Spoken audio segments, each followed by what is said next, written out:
Assalamualaikum and greetings to all panels and all audience. My name is Muhammad Farouk bin Ahmad Jamin and I would like to present about subsurface geological model by using free air anomaly in Malay Basin. So for our introduction, FAA anomaly, which is FAA, is the measured gravity anomaly after a free correction is applied to correct for the elevation in unit milligal. As you can see, this is the equation that been used to do the correction.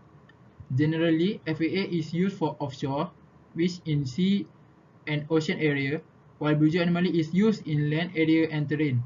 Purpose of FAA is to provide information about densities of subsurface rock.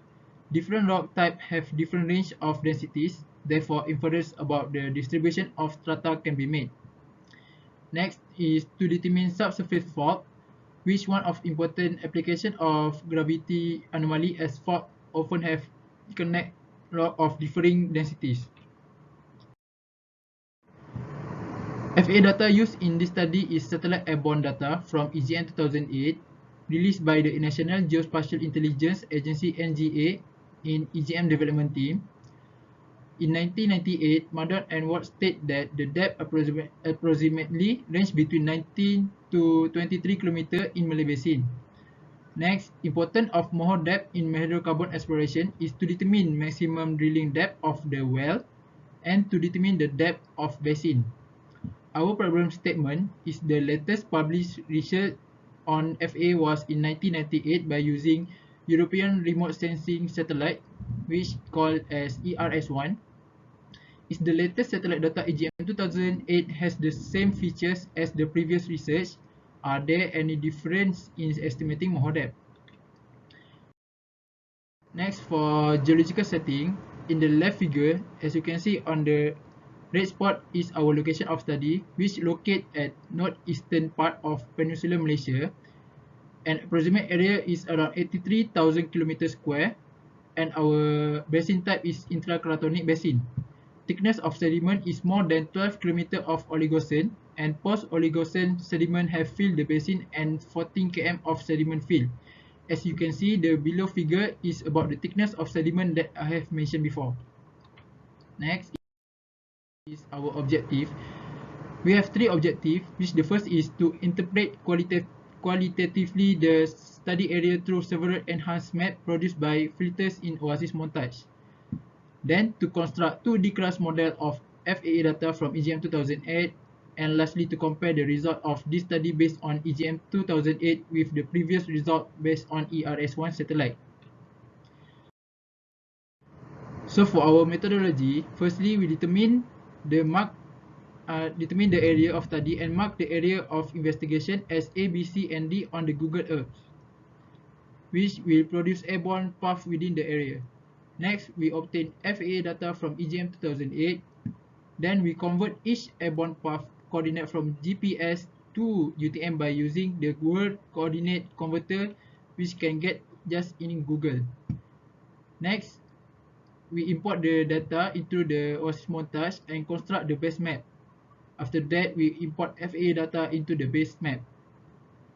Then we apply low pass filter on the map to form regional anomaly with the specific cut-off wavelength. The cut-off wavelength, we need to try and error until the map does not have changed. After that, we apply high pass filter on regional anomaly to form residual anomaly, which we use the cut-off wavelength that been used in the previous research for regional map anomaly.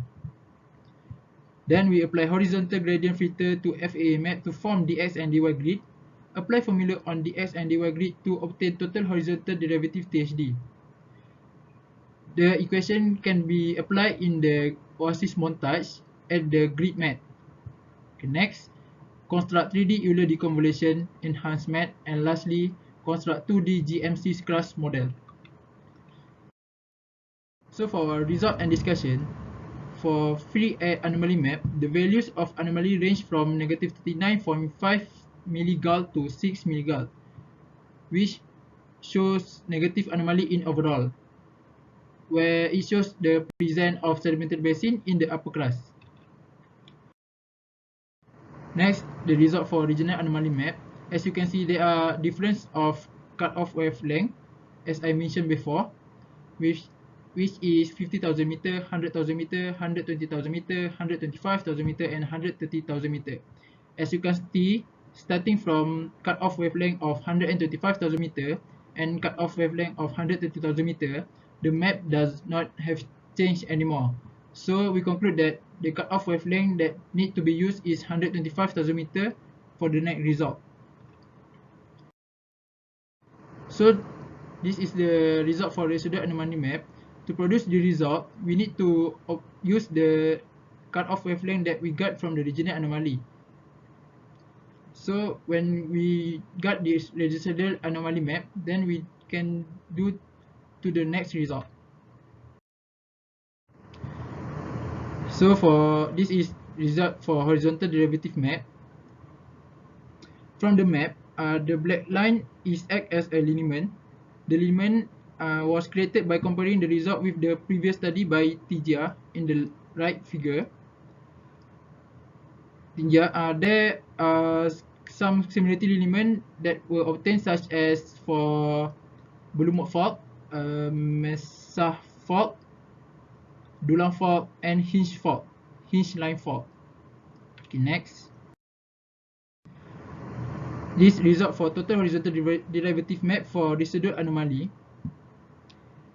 The result is same as before, but the map is more smoother and it can show many lineament compared to before previous result. So by comparing THD map and THD residual map, both maps show similar dominant trend of anomaly reading, which is similar direction, where trending is from northwest to southeast. Okay, next is for result of Euler deconvolution map. This map is to show the source, where does the source of anomaly come from, which depth. So every color of the circle is act as a source of anomaly in the certain depth. And lastly is the result of 2D CIS-CRAS model, which to estimate the basement depth and to show the subsurface structure based on the value of gravity data, with average density basement rock is 2.76 G per cc, seawater 1.03 per G per cc, and average sediment rock is 2.65 G per cc. So for our conclusion, FAA map shows the range of anomaly from the minimum value of negative 39.5 milligauss to maximum value of 6 milligauss. Low pulse filter and high pulse filter has been done on the FAA map to produce regional and residual anomaly map on cut-off wavelength of 125,000 meter. THD map detects the fault at the similar location as the geological map. By comparing the Euler map with the geological structure map, the similar fault at 2,000 to 4,000 meter and 4,000 to 6,000 meter were detected. And lastly, 2D gravity model shows the deepest basement depth across profile A inverse is 14 km. The difference of gravity line and basement depth compared to Mardon and Watts in 1998 is less than 5%. That's all for me. Thank you for your attention.